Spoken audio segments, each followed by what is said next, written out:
rekam dulu. Oke. Ya, kita akan mulai dengan kita berdoa bersama-sama. Mari kita berdoa. Bapak, kami mengucap syukur buat malam hari ini kami boleh kembali mengadakan ibadah pada malam hari ini dari keluarga Indonesia Bahagia yang kami sudah rutin sejak pertengahan Maret setiap Senin hingga hari ini. Kami mengucap syukur Tuhan, baik yang mengikuti lewat streaming di Facebook ataupun secara langsung lewat Zoom untuk berdialog di tempat ini.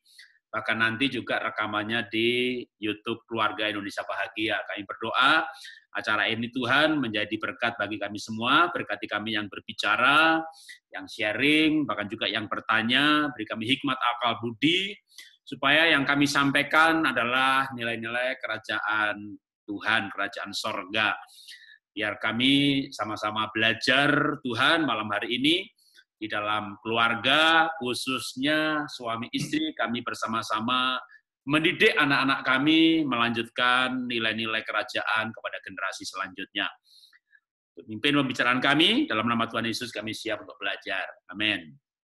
Ya. Malam hari ini jadi saya dan istri, nanti juga istri saya biasa bergabungnya selalu di sesi tanya-jawab. Ya. Ada Pak Yosep dari Surabaya, nanti juga biar perkenalan, ya kita kenal semuanya. Saya selama ini kenalnya di WA aja.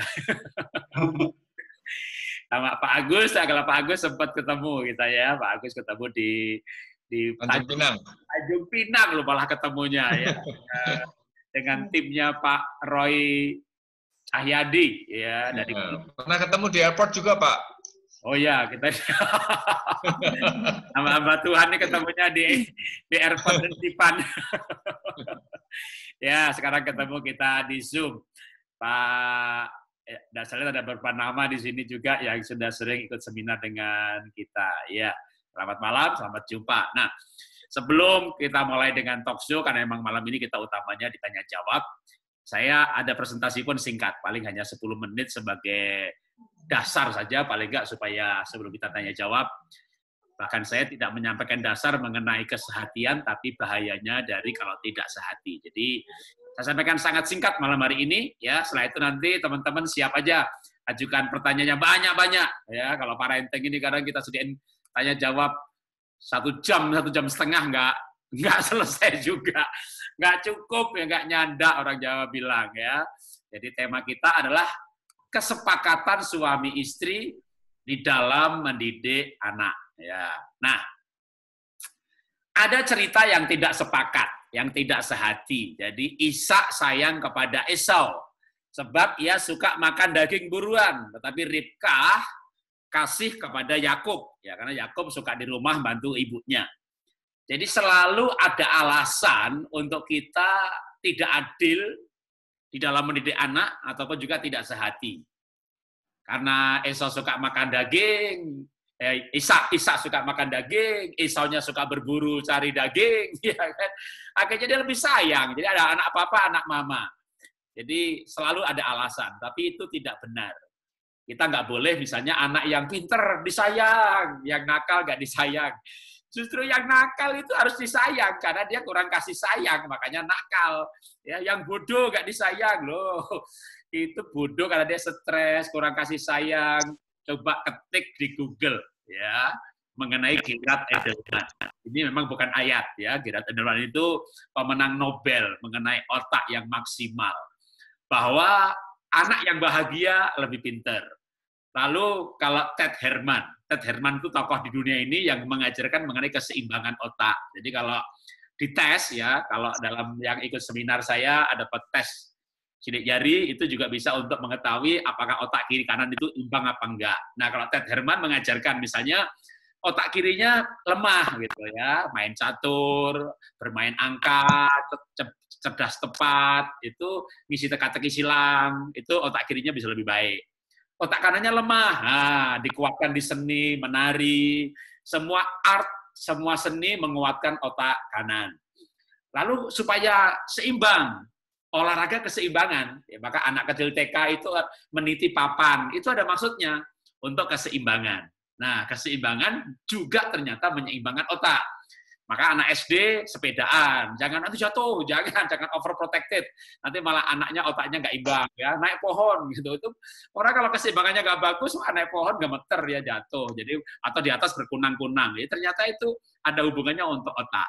Nah, yang menarik, Gerard Edelman menambahkan supaya otaknya imbang, maka juga pentingnya figur ayah dan ibu.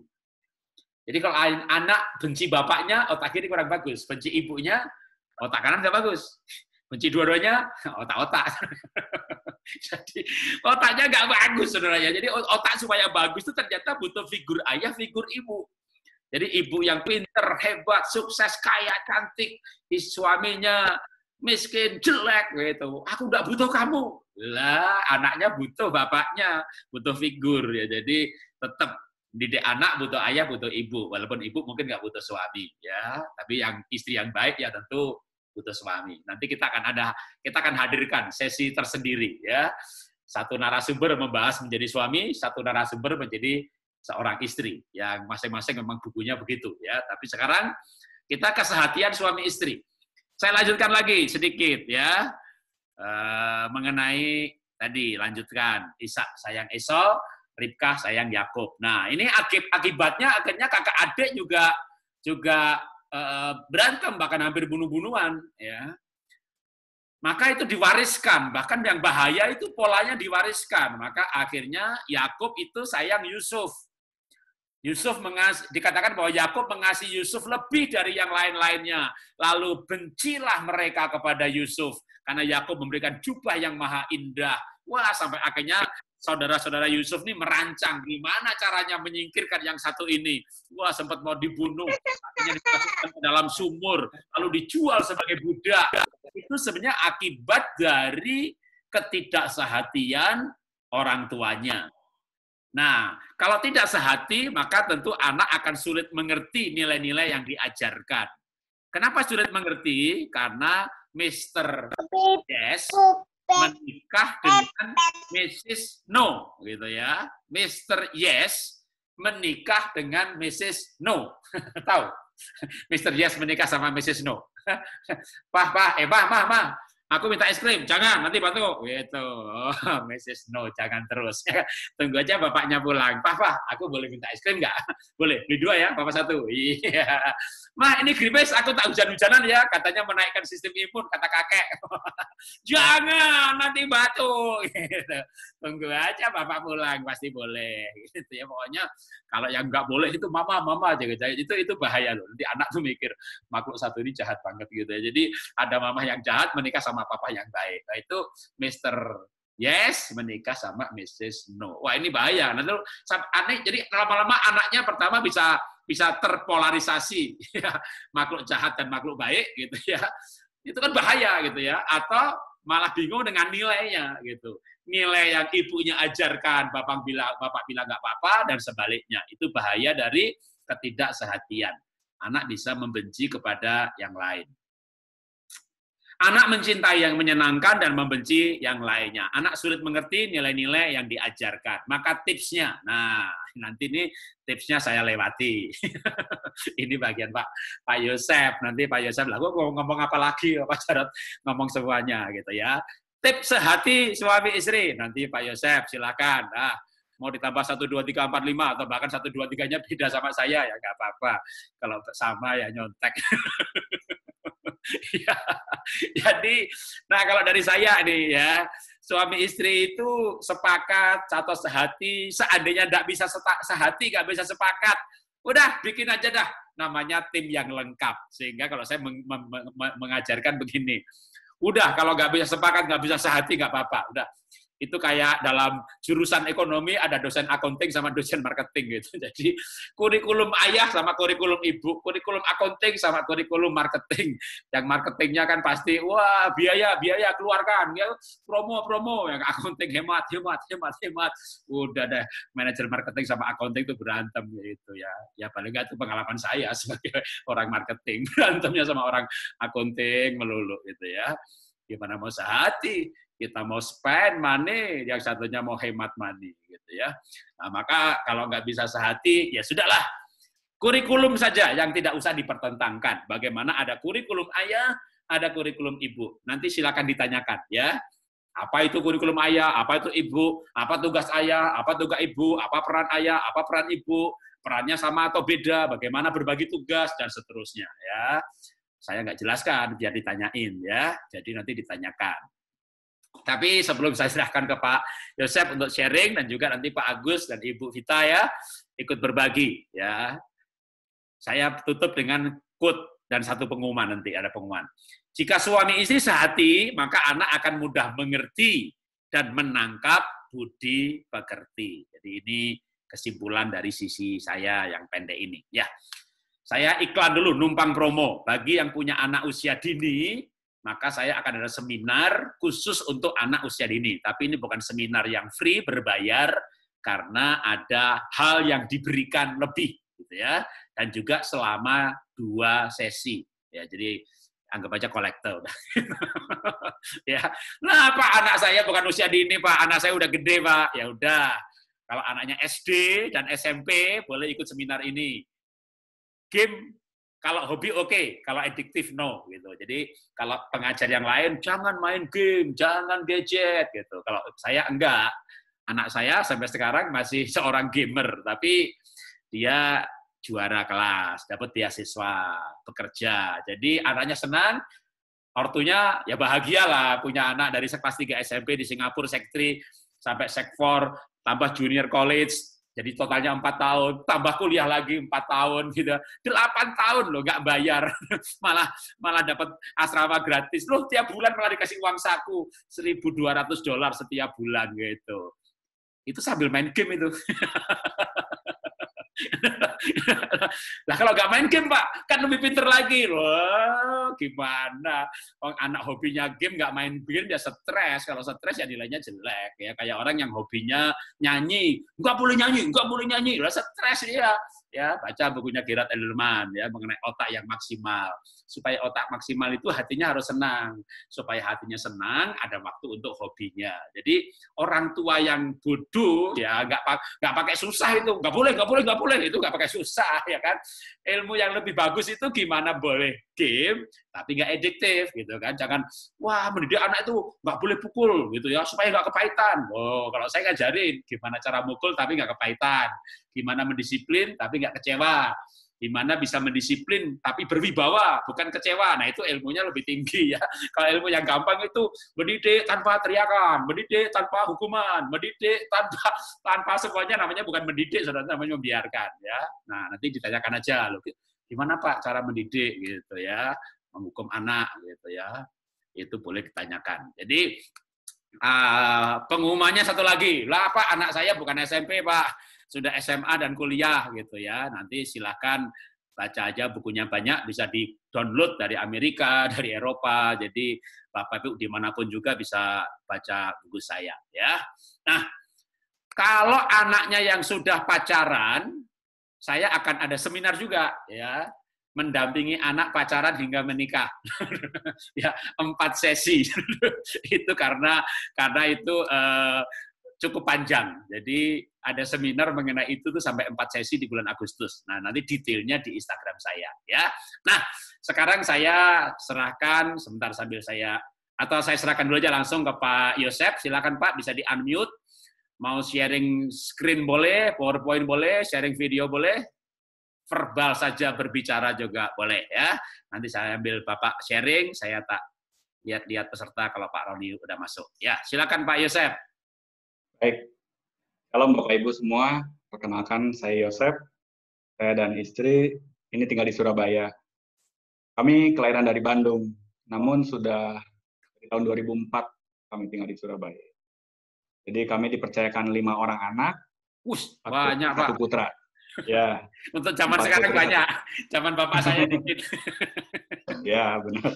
Jadi awal mula waktu punya 5 anak ini ya istri sih sempat kami merasa tidak nyaman, dalam arti saya bertobat 2007, jadi pada saat kelahiran anak kami yang ketiga. Jadi anak kami ketiga ini saat itu pendarahan. Jadi dokter bilang antara istri yang berangkat Wow. atau anak yang berangkat, atau kedua-dua berangkat. Wow. Jadi waktu itu benar-benar titik balik buat kehidupan kami. Jadi kami berjumpa dengan kasih Kristus tuh waktu kelahiran kami yang ketiga itu. Nah, berproses selama 10 tahun, akhirnya 2017 kami menemukan MOU. Jadi suami istri untuk bagaimana sepakat, bagaimana membangun keluarga. Karena jujur saya pribadi dari kelas 5 SD tidak ada figur ayah. Seperti yang tadi Pak Jarod tadi bilang, figur ayah itu penting. Karena saya dari kelas 5 SD tidak ada figur ayah, jadi otomatis saya untuk melakukan kehidupan tuh memutuskan sendiri. Jadi saya dan istri dua kutub yang berbeda.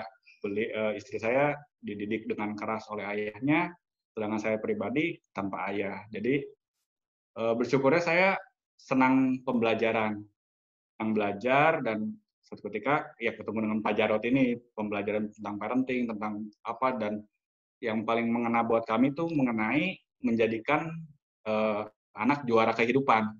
Karena yang selama ini di benak saya juara tuh harus juara kelas, anak harus pintar. Jadi dengan saya ada 5 anak pertama dengan anak kedua tuh boleh dibilang bukan gagal ya. Saya tidak hadir dalam hidup mereka berdua.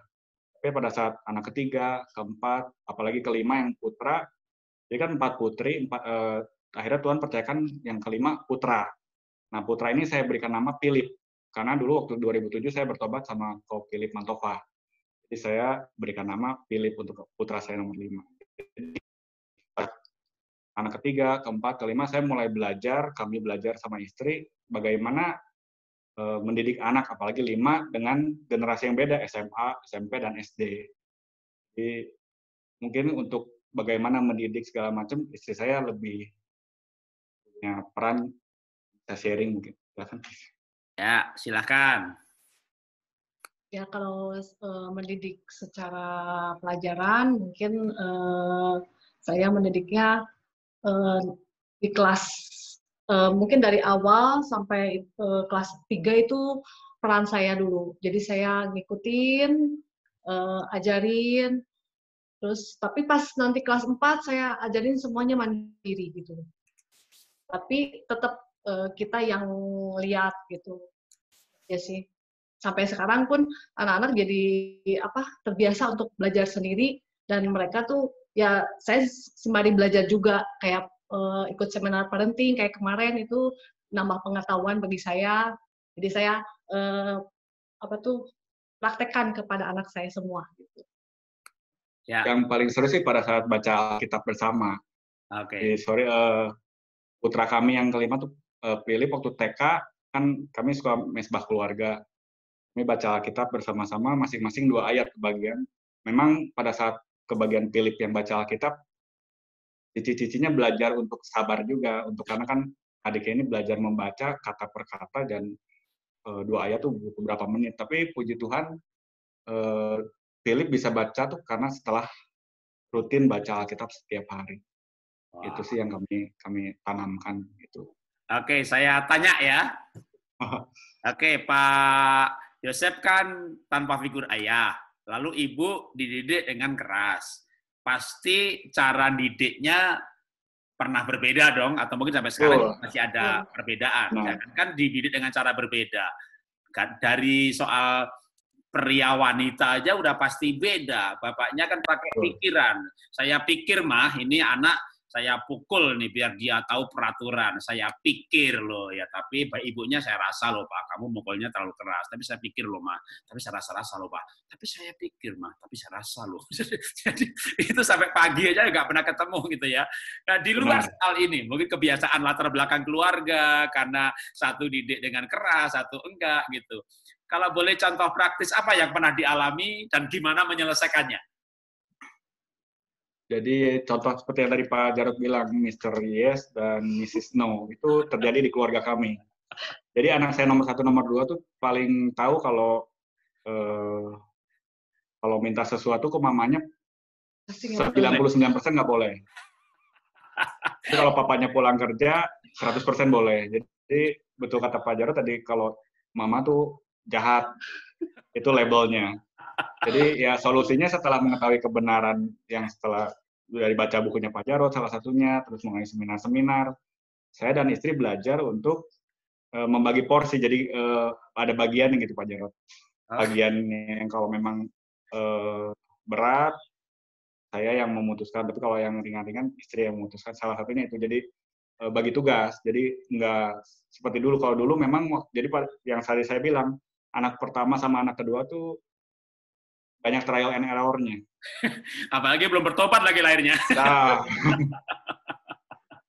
jadi memang saya sampai sekarang sih sama anak pertama terutama saya terus rekonsiliasi dalam arti anak saya yang pertama tuh saya dulu keras ke anak tuh jadi bukan kamu boleh.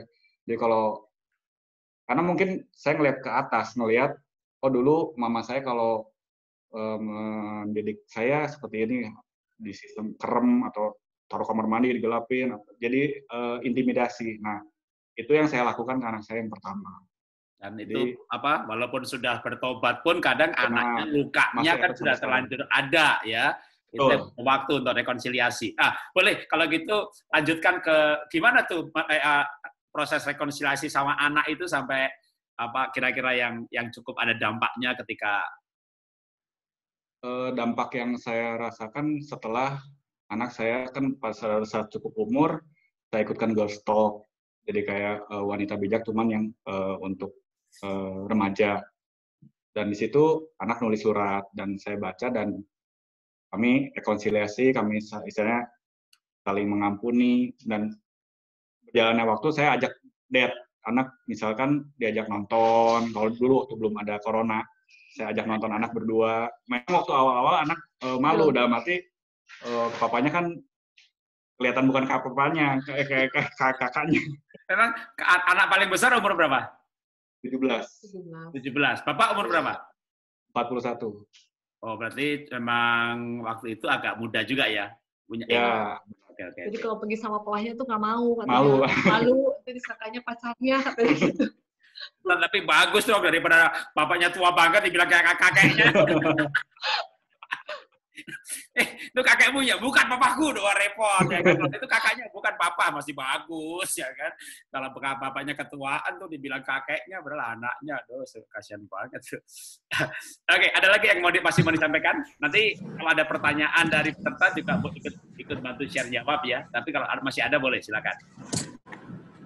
Yang saya pelajari dalam kehidupan pribadi keluarga kami, kesepakatan suami istri itu jadi momen bahwa anak tuh jadi melihat bahwa papa mamanya ada kesatuan.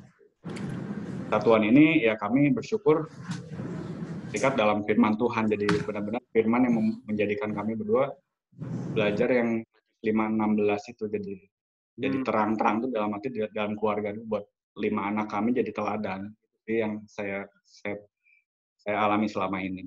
Kalau dulu sebelum bertobat, terus belum ikut MOU, ya bagi yang lain yang belum tahu MOU itu apa, itu Moment of Unity. Jadi itu sebuah program khusus untuk couples, ya. Jadi retreat atau camps 3 hari, 5 hari yang dipimpin oleh Pak Roy Cahyadi bersama timnya. Ini unik karena pelayanannya bukan kalau saya sama istri berdua, udah kayak Rembo aja pergi berdua, kadang-kadang sendiri, mimpin retret 4 hari, saya pembicara tunggal, 9 sesi, itu saya sering banget tuh, gitu. Memang model saya begini, ya orang bilang pendeta seruntulan, gitu ya kan, ngomong 9 sesi gak ada capeknya, gitu ya, kenapa yang dengerin juga gak capek. Tapi kalau Pak Roy itu dia tim, bahkan perginya tuh 15 orang, 20 orang, ya 10 couple, 7 couple, nah itu MOU, Moment of Unity. Pelayanan khusus special couple. Nah itulah di mana Pak Yosef dimenangkan di situ dan bertumbuh di situ, dan itu juga sebentar akan ada Pak Agus yang akan berbagi, ya. Nah sekarang masih ke Pak Yosef. Pak, setelah Bapak ikut MOU kan mengalami pemulihan. Saya mau nanya sedikit nih. Sebelum pemulihan itu separah apa sih Bapak sama Ibu? Mungkin Ibu yang lebih cocok cerita. Dia yang menderitanya soalnya. Nah, kalau dulu Yosef itu apa tuh hanya cari uang. Jadi hanya sebagai suami itu mencari nafkah aja gitu. Jadi nggak berperan sebagai suami yang bantu istri. Kalau misalkan istrinya repot, bantuin, ini enggak gitu. Kalau dulu terus jadi pergi pagi, keluar malam, pergi pagi, pulang malam gitu loh. Itu aja sih. Terus kalau dulu pernah dipukul nggak? Ya enggak, puji Tuhannya nggak pernah sampai dipukul sih. Enggak. Jangan. Nggak pernah lewat. Enggak. Selama ini dia nggak pernah cuman hanya omongan aja dia. Agak menyakiti aja gitu. Wah, itu lebih keras itu. Perkataan tuh kalau bagi wanita lebih tajam itu. Saya setelah belajar dari yang Pak Jarod cerita tentang DISC itu, ya saya baru belajar kalau saya dalam tekanan tuh cermat saya jedok.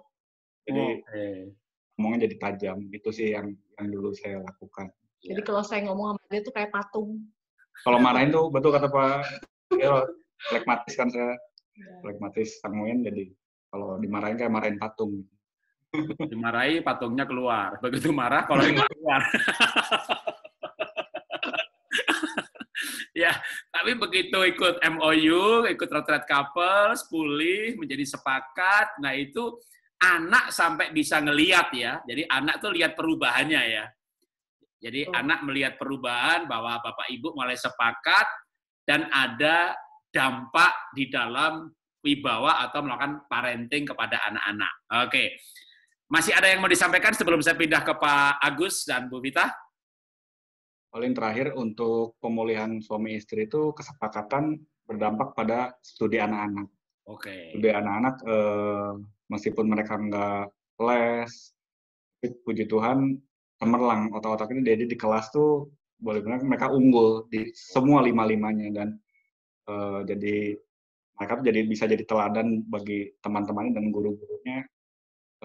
Jadi yang saya lihat dari istri saya tuh, meskipun 5 anak, tapi nggak tanda petik serempong orang yang punya 2 anak, 1 anak, yang kalau di grup keluarga ibu-ibu tuh, kalau sekarang lagi online studi from home nih, kalau di grup WA ibu-ibu tiap pagi tuh paling meriah. Cuman istri saya bersyukur bisa jadi teladan di situ. Itu aja sih.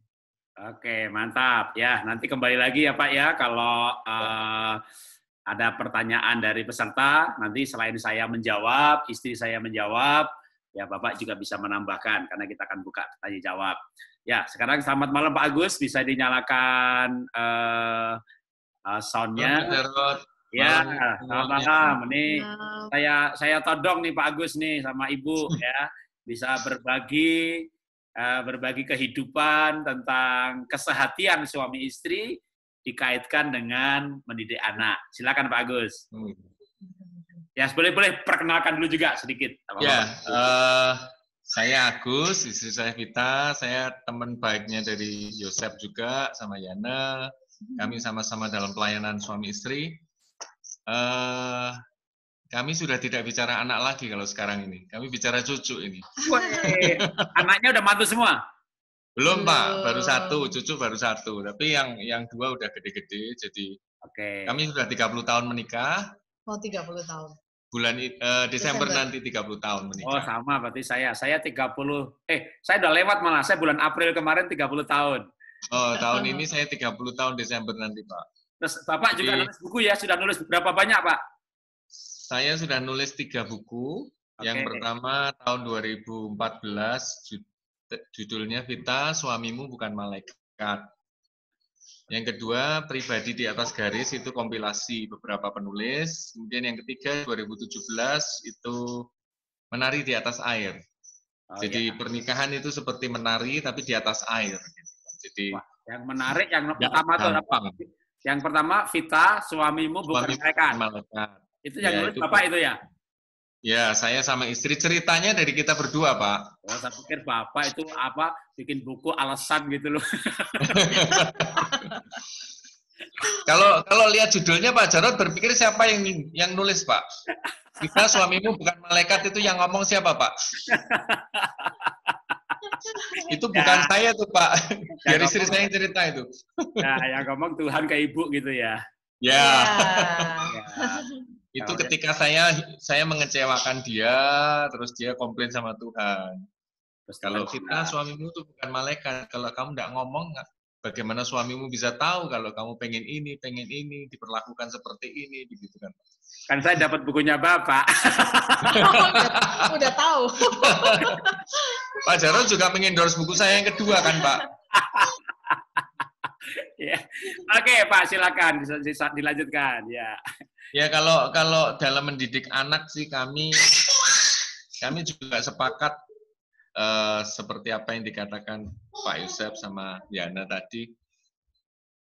Lebih banyak ke istri saya kalau maksudnya quotes-nya, bukan quotes-nya ya, term-nya untuk anak-anak itu lebih banyak istri saya yang ngomong dengan anak-anak. Jadi contohnya seperti begini, suasana surga itu. Ya, saya kalau anak-anak ribut, namanya anak-anak kadang kan mereka suka ribut. Saya dudukkan, saya bilang, anak-anak pengen rumah itu seperti surga atau neraka? Kan mereka masih kecil. Waktu masih kecil, mesti semua jawab surga. Ya pengen surga lah, Ma. Ya, terus saya bilang kalau pengen jadi rumah itu seperti surga, itu bukan tanggung jawab Mama aja, tapi tanggung jawab kita semua. Jadi semua harus saling menjaga biar surga itu terjadi di rumah. Biar Mama juga nggak marah. Anak-anak kalau ini harus rapi, harus bertanggung jawab. Terus Ya, kalau anak-anak kami konflik dulu waktu masih kecil ya, anak-anak kami tengkar gitu, biasanya kalau anak, ayo saling memaafkan gitu kan. Ya nggak boleh tengkar ya, kalau sudah selesai saling memaafkan. Terus malah sodorin tangan, maaf gitu kan paling anak-anaknya. Itu istri saya juga mengingatkan mereka, nggak mau kalau cuma seperti itu gitu kan. ya, kalau memaafkan itu dipeluk. Nah, terus mereka pelukannya kan cuma sebentar. Maaf, sorry. Saya bilang gini, nggak boleh kalau saudara, kakak adik itu kalau saling memaafkan itu peluk yang lama. Sampai kamu harus merasa bahwa ada rasa sayang, sesuatu yang dari hatimu tuh keluar. Nah, baru kamu itu lepas. Nah, jadi kalau mereka ribut itu pelukan yang lama gitu, sampai ada rasa sayang, harus ada suatu perasaan yang keluar dari dalam hatimu, baru kamu lepas. Wow. Ya mungkin anak-anak nggak mengerti, tapi ketika itu dipraktekkan, ternyata ada hasilnya. Contoh aja suami istri, kalau kita ribut, kita pelukan aja, nggak usah banyak ngomong. Kan lumer hatinya. Kalau saya ribut Pak, saya nggak banyak omong Pak. Saya sikap kan, saya besar, saya kenceng gitu, dia nggak bisa lepas gitu kan. Meskipun meronta, saya tetap pegang aja. Itu salah satu nggak muntah itu. Kenapa Pak?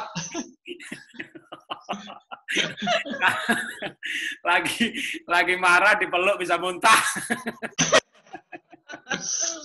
Terus satu lagi, saya punya anak, sudah besar-besar, udah umur berapa ya kita ya? 28. Anaknya 28, 25, 23. Ya. Oke. Itu saya kalau pesan sama mereka, zaman sekarang itu kan internet, medsos itu terbuka bebas gitu.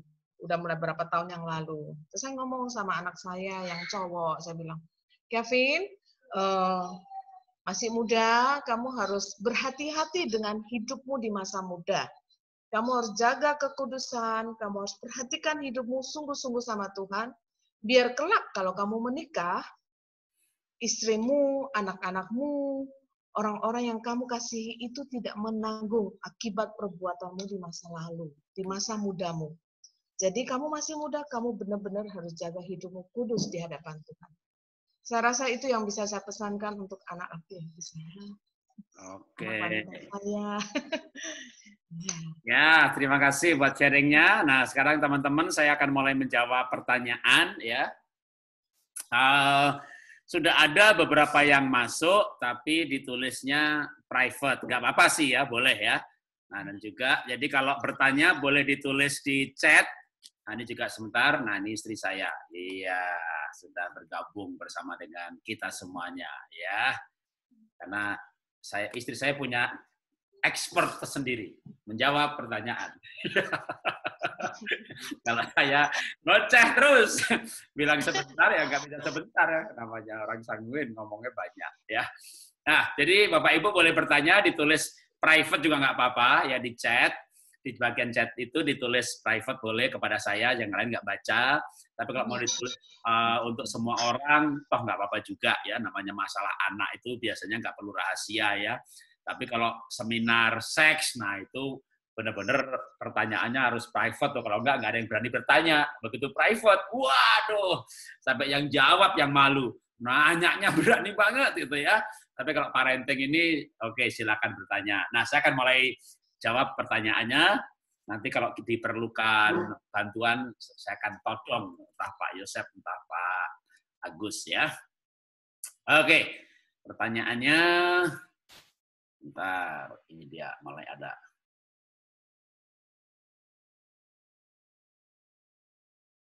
Suami istri sudah sehati, tidak ada masalah, sudah sepaham, dan anak sudah biasa diberi penjelasan yang dapat diterima oleh anak. Anak saya baru 1 cewek, umur 5 tahun. Tetapi masalahnya mulai muncul saat umur 4 tahun. Jadi sekarang 5 tahun ya. Mertua ikut tinggal bersama. Waduh, itu dia ya, mertua. Mengapa tidak bisa rukun dan cenderung protektif terhadap mamanya? Wow, justru ini masalahnya. Suami istri sehati, ya, didik anaknya nggak masalah, sampai anaknya umur 4 tahun. 4 tahun, mertua datang. Nah, mertuanya protektif terhadap mamahnya si anak. Oke, jadi ini masalah dengan mertua. Oke, nih, dari sisi jawab dulu dah. Jadi gimana supaya ya intinya berarti ya gimana sehati antara orang tua dan mertua. Oke. Karena mertuanya ikut campur kira-kira gitu.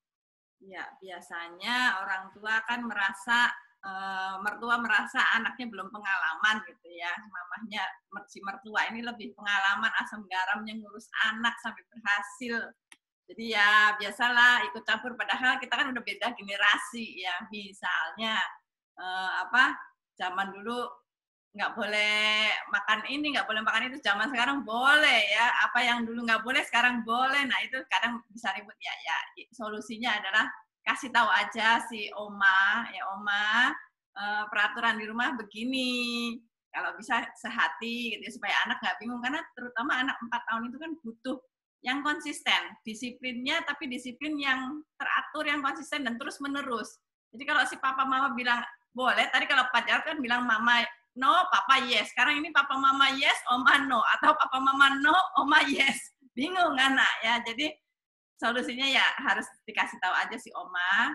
Ya, kalau bisa peraturannya harus ikutin peraturan di rumah supaya anak nggak bingung, supaya cucunya nggak bingung. Biasanya cucu lebih senang sama oma lebih makan es krim, beli es krim, boleh, yuk sama oma beli sama-sama ya. Ya, tambahan dari saya. Nah, gimana sekarang kalau mertua datang? Nah, kalau yang repot itu sebenarnya kalau istri ikut mertua, itu lebih susah ya. Tapi kalau laki-laki ikut mertua sebenarnya nggak terlalu masalah. Jadi misalnya ini yang bertanya bapak gitu kan, berarti mertuanya datang gitu.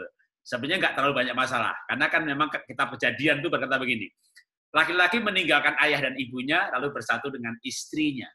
Jadi kalau seorang laki-laki ikut mertua, itu laki-laki bisa main catur sama papa mertua, bisa nganter mama mertua ke pasar.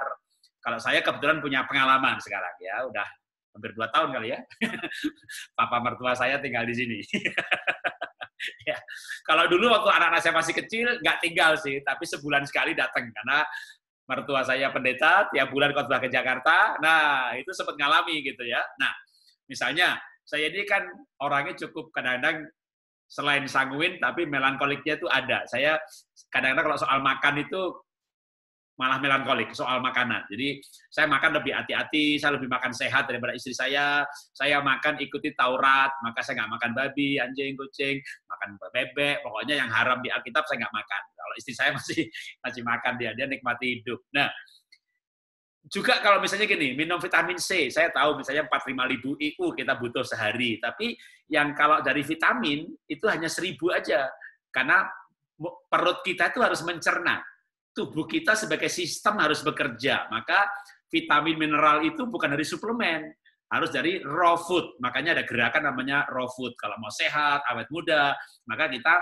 makan makanan bahan supaya tubuh kita dari kecil biasa mencerna. Nah, maka saya terapkan dalam aturan. Misalnya kalau anak-anak saya makan vitamin, misalnya gitu ya, itu yang 500 mg boleh 2, yang 1.000 hanya 1.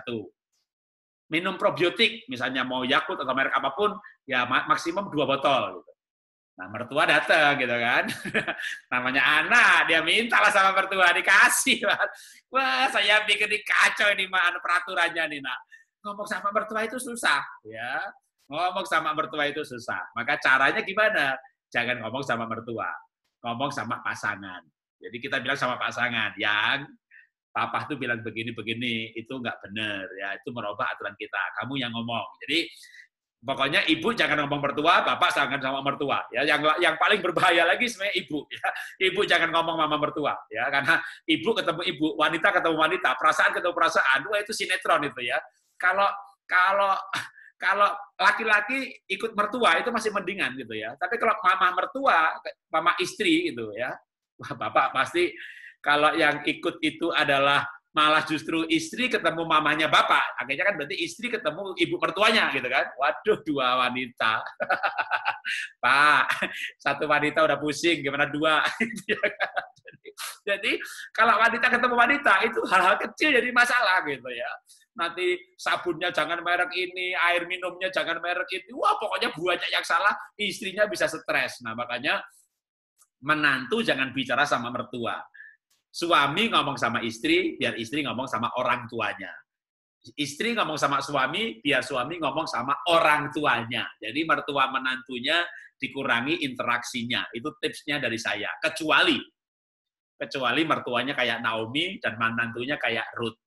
Di mana Ruth tuh berkata kepada Naomi, bangsamu bangsaku, Tuhanmu tuh Tuhanku. Ini ngeblend banget dari mertua menantu. Padahal suaminya sudah meninggal. Suami si Naomi meninggal, suami si Ruth meninggal. Wah itu biasanya bubar, tapi ini enggak. Ini contoh ekstrim bagaimana mertua menantu sangat sehati. Nah, kesehatian mendidik anak itu bukan hanya suami istri loh ya. Mertua menantu bahkan termasuk suster, pembantu, dan asisten. Kendali di orang tua, yang lain itu tangan, perpanjangan tangan. Maka kalau dulu istri saya kan kerja sampai anak ketiga lahir. Kita pakai suster. Maka dengan suster pun kita harus sehati. Bahkan kita harus mendelegasikan wewenang itu paket lengkap. Memberi ajaran, reward, punishment. Tiga-tiganya didelegasikan secara full paket kepada tangan kita. Jangan sampai misalnya malah pembantunya nggak boleh menegur. Ya, pembantunya tegur anak kita, wah kita amuk. Kamu tuh kurang ajar. Jadi yang negor, yang menghukum bapak ibunya terus gitu. Yang merawat, ngasih makan, menghibur, memberikan penghargaan, pembantunya terus. Jadi nanti malah anak-anak bilang begini, pembantu tuh baik banget, papa mama tuh jahat banget. Jadi pembantunya pulang kampung, anak nggak bisa tidur, nggak bisa makan. Jadi justru kalau perlu menghukum itu serahkan pembantu ya. Kita yang memberikan pelukan, memberikan reward gitu, kasih tugas di menghukum gitu loh, kayak bos gitu kan, panggil HRD digaji mahal gitu, kamu yang marah sama dia gitu ya. Jangan saya bos marah, biar semua pegawai bilang bosnya baik gitu. Ajarannya baik banget gitu. Yang nggak tahu tuh pegawai yang marah saya suruh. Nah, di dalam parenting itu kalau pakai pembantu, pakai suster. Kalau saya dulu, suster tak kasih wewenang untuk menghukum anak saya, tapi menghukum dengan nilai saya, dengan aturan saya, karena dia tangan saya. Jadi akhirnya anak-anak, wah cinta dengan kita. Kita pakai suster, tapi anak cinta dengan kita. Jadi itu kesehatian juga termasuk dengan suster dan pembantu. Oke, saya lanjutkan lagi ya, pertanyaan berikutnya ya. Sekarang mulai banyak yang bertanya. Ya. Shalom, bagaimana cara atur waktu di masa anak masih kelas 1 sampai 3 dengan 5 anak? Wah, ini yang bisa jawab yang anaknya 5 ini. Wah, anak saya cuma 3. Ya, Pak Yosef aja yang bisa menjawab nih. Ngatur waktu punya anak 5. Ini aja kayaknya tadinya mau nambah tapi nggak jadi ya. Ibunya udah nggak mau nih. Ya, Pak Yosef, silakan Pak. Jadi anak kami sekarang yang besar sudah kelas 1 SMA, yang nomor 2 3 SMP, yang nomor 3 1 SMP, nomor 4 6 SD, yang nomor 5 4 SD. Nah, untuk pembagian waktu, istri saya yang cocok sharing mungkin. Jadi memang saya nggak memutuskan untuk bekerja, jadi saya hanya fokus untuk buat anak aja. Karena kan masa anak kan maksudnya nggak selamanya gitu. Masa anak tuh hanya sebentar. Jadi saya memang dipercayakan suami saya untuk bisa mendidik anak. Dan itu juga ada peran Yosef juga. Jadi nggak semuanya saya gitu. Jadi ya itu yang seperti saya tadi bilang, kalau dari kecil sampai kelas 3 SD itu saya masih bimbing. Kasih tahu begini, kalau ada kesulitan, begini. Nanti saya pas kelas 4, saya ajari dia mandiri. Jadi saya percayakan nilai, terus belajar biar mereka bisa berproses untuk mereka mandiri, nggak tergantung sama saya gitu. Tuh, kalau dulu gitu. Oke. Jam-jamnya ya misalkan kayak Sekarang kalau dulu kan anak-anak masih sekolah. Jadi misalkan pulang jam 1. Jam 1 pulang ke rumah, istirahat sebentar, nanti boleh main sebentar, terus nanti jam 5 mereka mandi, terus udah mandi, makan, jam 6 mereka belajar gitu. Itu jam-jamnya ya. Pakai suster membantu? Wow. Pakai, saya sedih. Wow. Memang pertamanya ya penuh perjuangan juga sih. Maksudnya yang satu ini. Tapi saya semua bawa happy gitu, bawa sukacita. Wow. Jadi saya nggak yang sampai gimana gitu. Mungkin memang ada kalanya anak misalkan lagi nggak mood belajar gitu ya. Ya saya biarin, dah kamu istirahat aja. Nanti kalau sudah siap belajar baru balik lagi ke mama. Saya bilang gitu. Jadi saya nggak menekan anak untuk ayo kamu belajar lo ya, awas lo ya kalau nilai enggak, saya nggak ada kayak gitu. Jadi jadi saya nggak, jadi kalau memang dulu kan kalau papa saya memang gitu, papa saya tuh kalau nilai nggak bagus tuh saya dipukul lah, dicubit gitu loh, dikerem di kamar mandi. Tapi saya berusaha untuk saya nggak mau kayak gitu, nggak mau kayak papa gitu loh. Jadi saya pengen generasi yang di bawah saya itu lebih baik gitu. Amin. Wah, luar biasa ya. Kalau dalam yang ikut Senin yang lalu, dua yang lalu sebelumnya, karena yang lalu kan kita bicara pernikahan dan janji nikah. Yang sebelumnya kan kita berbicara mengenai warisan ilahi. Nah, waktu kita temanya warisan ilahi, waktu itu saya kasih kisah dari buku Warisan Ilahi, di mana ada orang yang komitmen untuk melayani Tuhan sungguh-sungguh, itu bisa sampai 7 generasi diteliti, dokter, dan sebagainya. Persis seperti kayak Abraham, begitu dia mencintai Tuhan, itu membangun satu keturunan ilahi turun-temurun. Demikian juga kita, ya. Kalau sebenarnya yang diwariskan itu kan perilaku. Kakeknya selingkuh, bapaknya selingkuh, ya anaknya mewarisi kecenderungan perilaku selingkuh. Tapi kalau begitu kita setia sama Tuhan, kita cinta Tuhan, maka kita punya karakter setia, nanti anak kita setia. Kita membangun generasi baru yang walaupun mungkin sebelumnya 7 turunan ke atas emang garisnya seperti itu gitu. Tapi yang diwariskan kan sebenarnya perilakunya. Sama juga perilaku kasar, gebukin anak gitu. Kita bikin tonggak sejarah baru. Kita bikin pohon keluarga baru. Kalau Pak Julianto Simanjuntak istilahnya pohon keluarga. Dengan membangun satu tonggak baru, maka kita membuat sebuah garis keturunan baru seperti dimulai silsilah dari Abraham, karena walaupun Abraham ada ke atasnya juga sih, tapi kan dimulai dipanggilnya kisah Abraham. Oke, saya akan lanjutkan dengan pertanyaan yang lain dulu.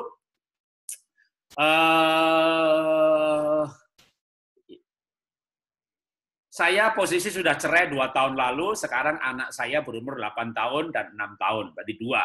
Dulu kami semua beragama Buddha, dan setelah cerai saya diajak teman ke gereja dan lahir baru. Kemudian sekarang saya bingung bagaimana mengajarkan cara berdoa kepada mereka, sedangkan saya dan mantan istri belum bisa berkomunikasi baik. Oke, istri saya akan jawab, nanti saya akan tambahi dari sisi malah sisi yang berbeda, tapi dari kasus ini. Ya. Ini anaknya ikut istri ya? Ikut semuanya dia, ikut istri. Ya enggak, ini yang ikut malah justru yang banyak suami. Iya, tapi anaknya ikut istrinya. Tunggu. Sekarang anak saya berumur 8-6 tahun, setelah bercerai, saya diajak ke gereja dan lahir baru. Nah, saya nggak tahu nih anaknya, anggap aja dengan mereka. Nah, ya gitu aja. Kalau betul nanti dijawab. Ya, kalau anaknya dibawa istrinya kan mungkin ada waktu untuk berkunjung atau makan bersama dengan anak gitu ya. Mungkin waktu ketemu anak tanya-tanya gimana sekolahnya atau apa, papa doain ya gitu. Lalu kalau pas makan, papa yang doa ya, pimpin doa ya. Jadi anak melihat bagaimana cara berdoa dan mulai kenalkan siapa Tuhan Yesus ya.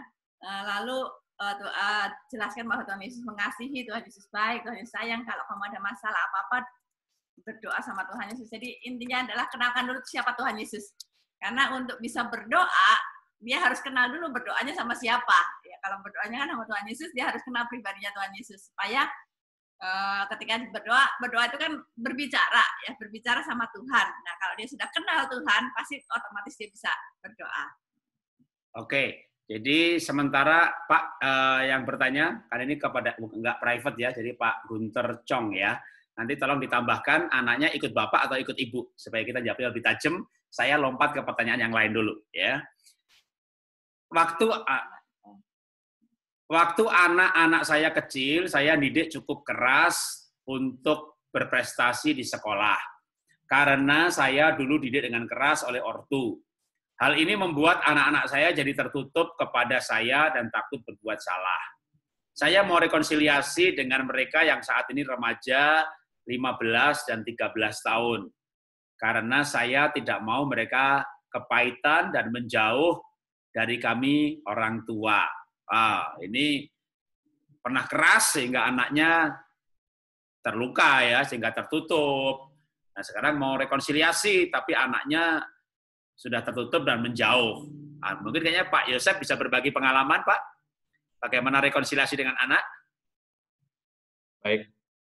Jadi saya rekonsiliasi itu dengan anak nomor 1, nomor 2, dan nomor 3. Karena nomor 3 jujur waktu hamil tuh kami sempat mau menggugurkan yang ketiga ini. Jadi saya waktu itu nggak siap. Anak 2 masih kecil-kecil, balita.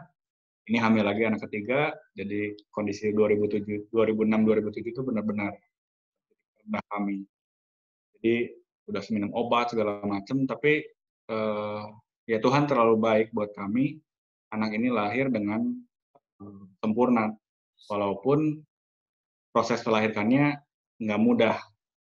Sering masuk rumah sakit, istri sering pendarahan, dan akhirnya proses lahirnya juga sangat sulit.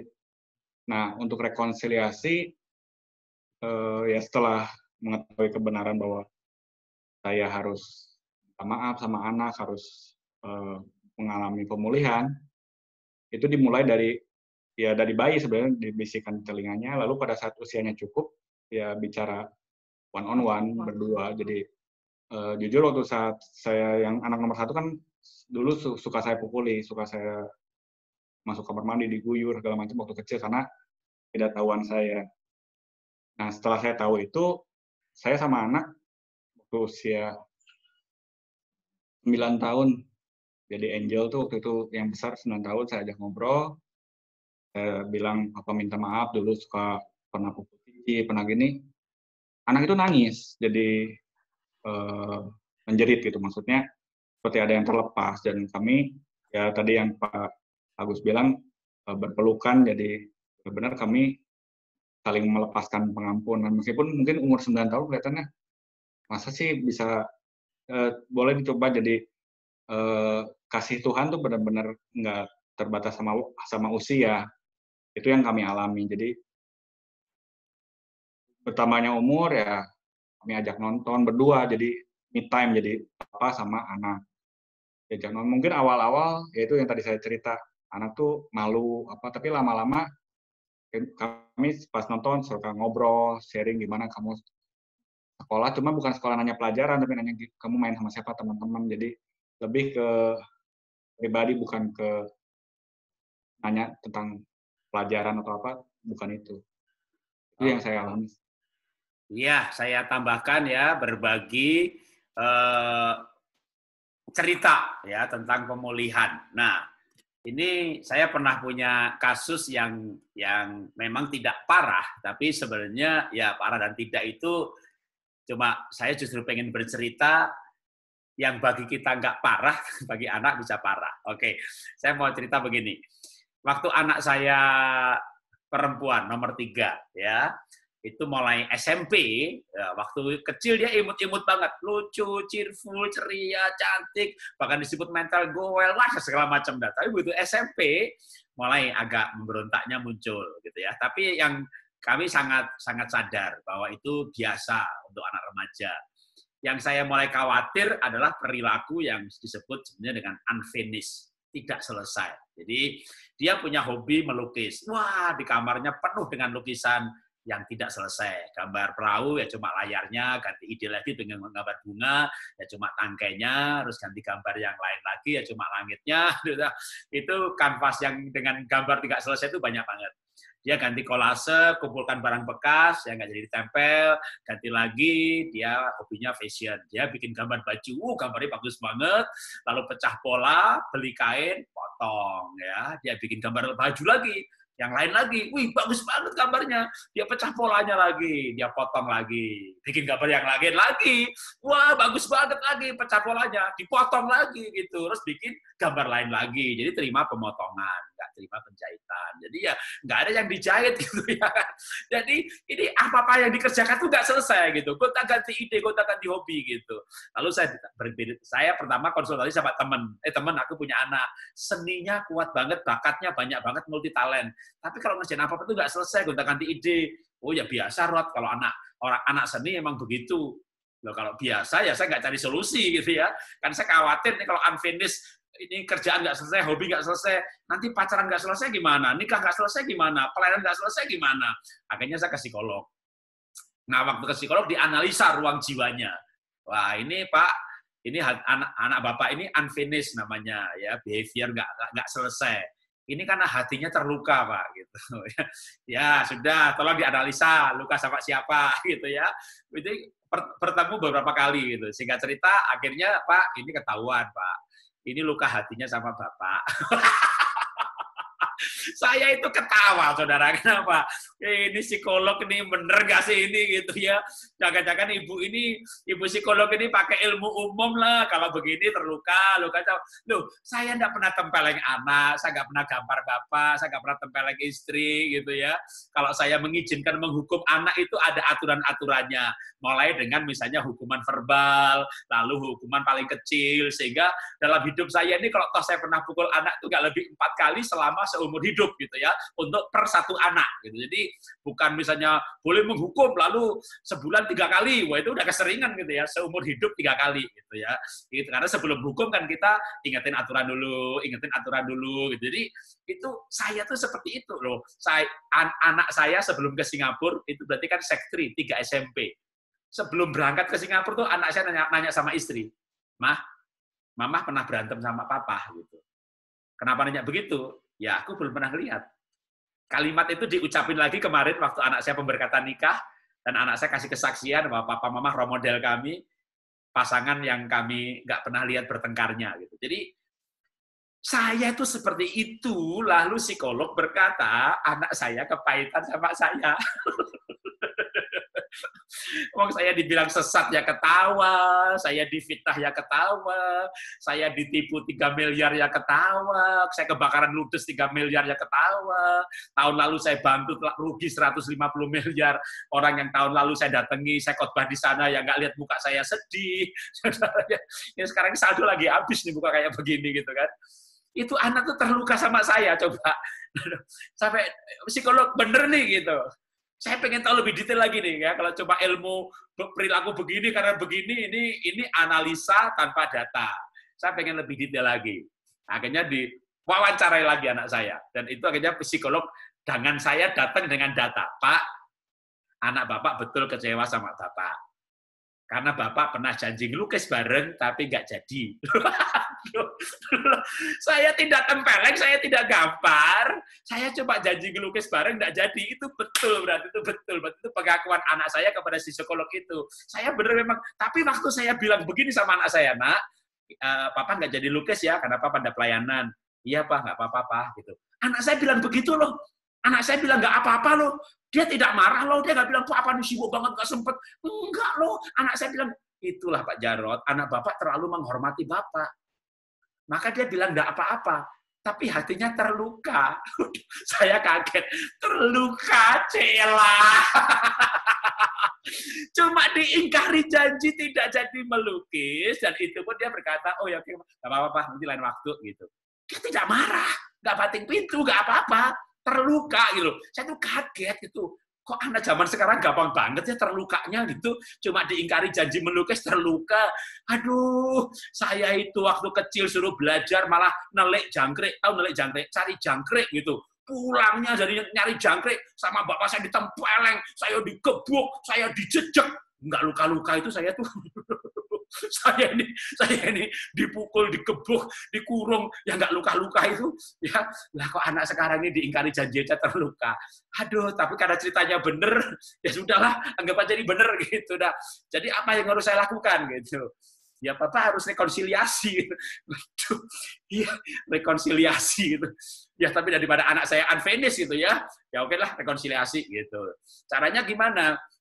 Ya mendekati. Bapak harus masuk ke ruang jiwa si anak, supaya pribadi Bapak ada di hati anak. Nanti kalau Bapak pribadi Bapak ada di hati anak, maka hati anak ini ada figur Bapak. Lalu terjadilah proses pemulihan figur yang membuat kedewasaan psikologis itu tercapai. Karena seorang manusia akan mencapai kedewasaan psikologis kalau ada figur ayah, figur ibu, dan harus imbang. Nah, figur ayah saya itu di hati dia itu kurang. Maka dia perilakunya menyimpang, unfinished bentuknya. Karena dia termasuk sebenarnya nanti nyambung dengan pertanyaan berikutnya, orang yang converse thinkers. Jadi anti mainstream. Otak logika terbalik ya. Nah, maka saya harus deketin dia. Waduh, yang ternyata dekati anak saya sudah remaja. Ini persis pertanyaannya yang bertanya ini, anak saya sudah remaja. Waktu itu anak saya sudah remaja. Kalau deketi anak di bawah 6 tahun, gampang banget tuh. Ajak makan es krim 3 kali, udah, makasih papa, gitu. Mau pergi, ikut lagi dong, gitu ya. Jadi kasih es krim, gitu ya. Ngajak anak remaja, kasih permen 2 kali, udah hatinya udah pulih. Remaja, saudara. Apalagi perempuan lagi. Jadi supaya ada interaksi, saya nggak mungkin pergi berdua, karena dia nggak mau saya antar berdua. Maka pergi bertiga sama istri. Tapi kita udah janjian di rumah. Nanti sampai mall, kamu pergi ya. Bilang aja mau beli vitamin, beli apa buah gitu. Begitu pergi, kamu matiin HP. Jadi kalau dia nyari kamu nggak ada. Gitu. Jadi saya pergi sama anak ke mall berdua. Itu harus interaksi. Nggak boleh begini. Nah, papa di cafe shop ya. Ini duit, belanja apa aja. Itu namanya bukan interaksi. Interaksi itu dampingi. Nah, yang namanya dampingi perempuan, waduh, Bapak tahu kan perempuan? Perempuan tuh nggak anak, nggak istri. Yang namanya perempuan tuh kalau ke mall, yang dicari nggak jelas. Masuk toko, keluar toko, masuk toko, keluar toko, masuk toko, keluar toko, masuk lagi, keluar lagi. Waduh, toko pertama, pegang, toko kedua, pegang, toko ketiga, balik lagi ke toko pertama. Waduh, tekanan darah kita udah naik nih, kita nggak tahu naik berapa poin. Pokoknya leher udah kaku rasanya begitu ya. Itu, waduh, saya gara-gara nganter anak perempuan itu baru saya tahu tuh bahwa ternyata kaki perempuan itu kuatnya luar biasa. Saya rajin jalan kaki, saya rajin sepedaan, tapi tetap kalah sama kaki perempuan. Kalau Bapak nggak percaya, ikuti perempuan ke mall, kemana dia pergi ikuti. Kaki Bapak udah gempor, itu wanita masih melompat ke sana kemari kayak rusa yang waduh. Jadi itu yang namanya mendekati anak perempuan itu udah. Ini udah sejam 2 jam nih.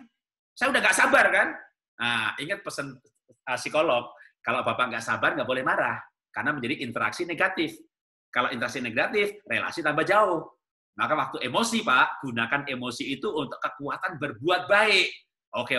Jadi pas begitu mau marah, saya bilang sama anak, nak, kalau kamu ada baju yang suka, ya nggak usah lihat harganya berapa, ya, Papa bayar. Gitu. Begitu dia mulai nyoba-nyoba, milih-milih, suka yang itu ya, gitu. Papa beliin, gitu. Kira-kira anak jawabnya apa? Apa jawaban yang Bapak harapkan kalau anak milih-milih baju lalu bilang begitu? Anak saya jawabnya begini, jangan banyak ngomong.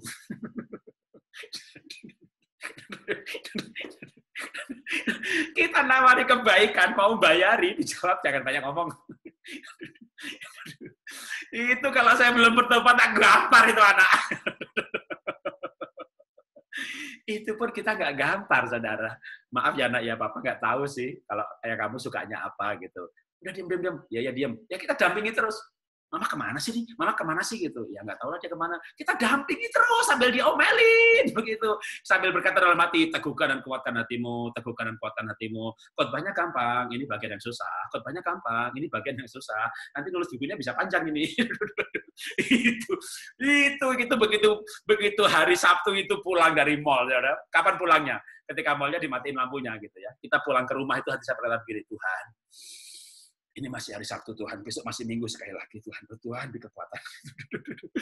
Karena kalau Sabtu Minggu ke mall, aduh, itu pencobaan yang itu tidak 1 kali 2 kali, itu bukan 1 bulan 2 bulan.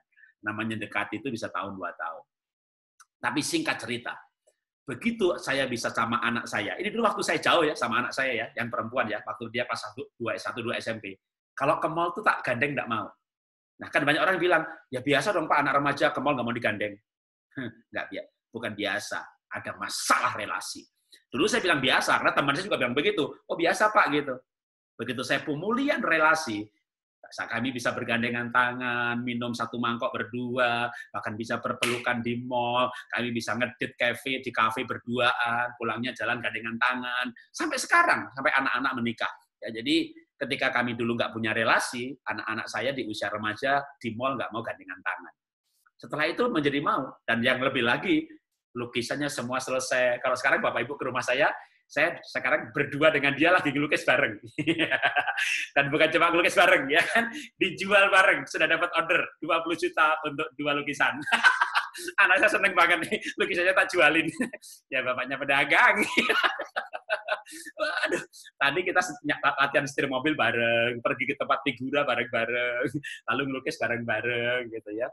Tapi yang pasti adalah karyanya selesai, studinya selesai tepat waktu, semuanya finish dengan baik dan melayani Tuhan. Jadi mendampingi anak remaja tidak mudah, tapi pasti bisa. Ya, oke. Saya lanjutkan pertanyaannya. Nggak banyak malam ini, ada 2 lagi. Ya.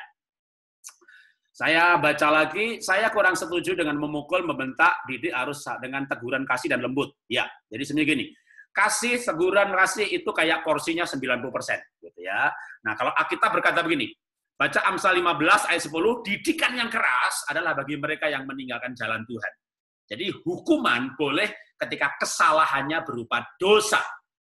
Ya, tapi anak jatuhin barang nggak boleh dimarahi, karena apalagi umurnya 2-3 tahun, otot motoriknya belum bisa pegang dengan kuat. Itu nggak, di bawah 5 tahun nggak ada anak nakal, yang ada orang tua yang tidak sabar. Jadi anak di bawah 5 tahun tidak boleh dipukul sama sekali. Ya, jadi ada waktunya di 6 sampai 12 tahun. Jadi nanti bisa baca buku Berani Mendisiplin Anak, itu pemikiran James Dobson yang tinggal di Amerika loh. Ya, Amerika itu pukul anak bisa dilaporin polisi.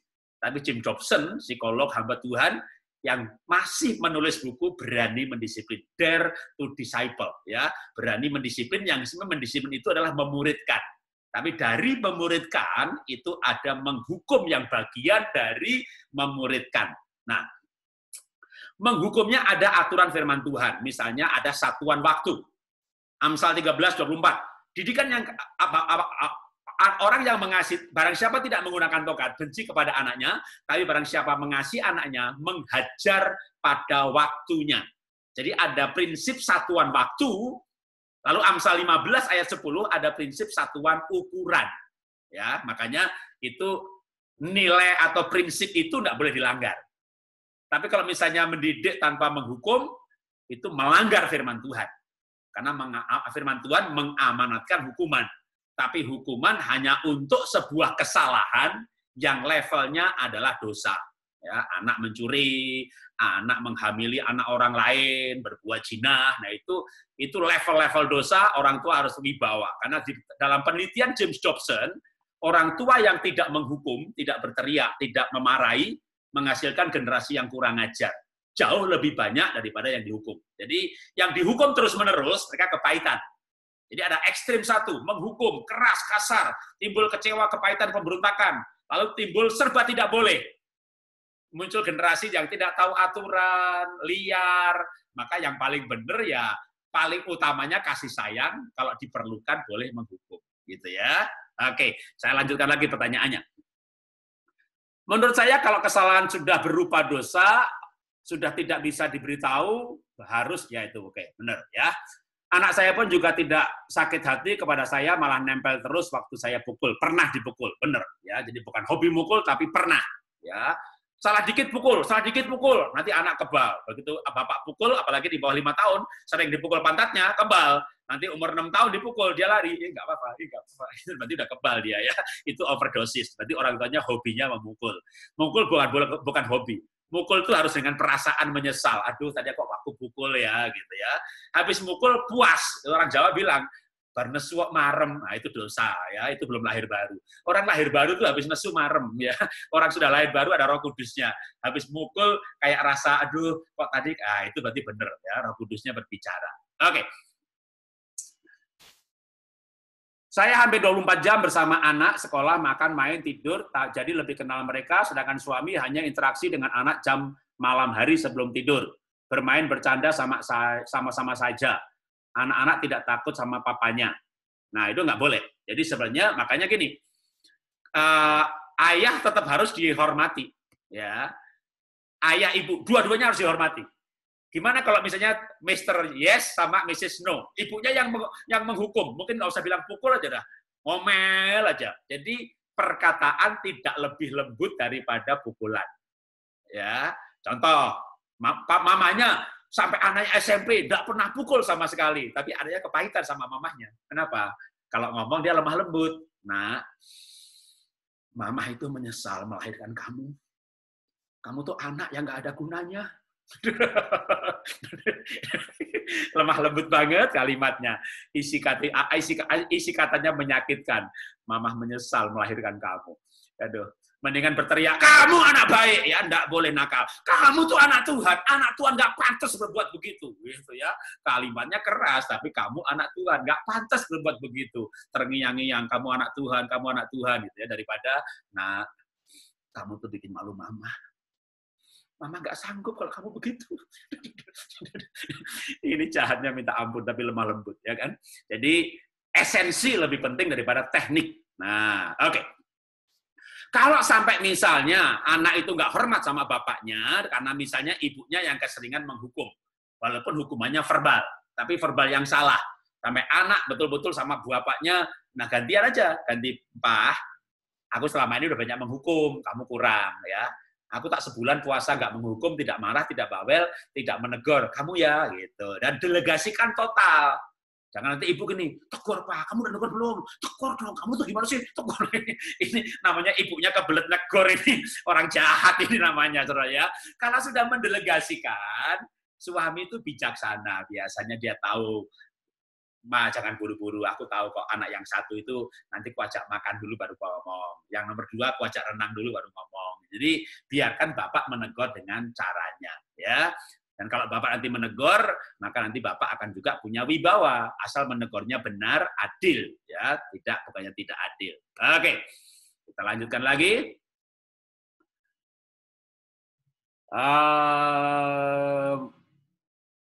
Kesannya saya jadi tokoh yang antagonis, ya makanya tadi berbagi peran, ya, atau bertukar peran untuk sementara waktu. Oke, atau mungkin ini pertanyaan nggak banyak ya, saya perjelas begini.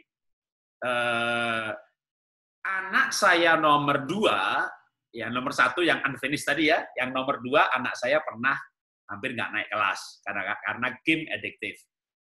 Dan hasil analisa psikolog, otaknya tidak imbang karena istri saya ibu yang jauh.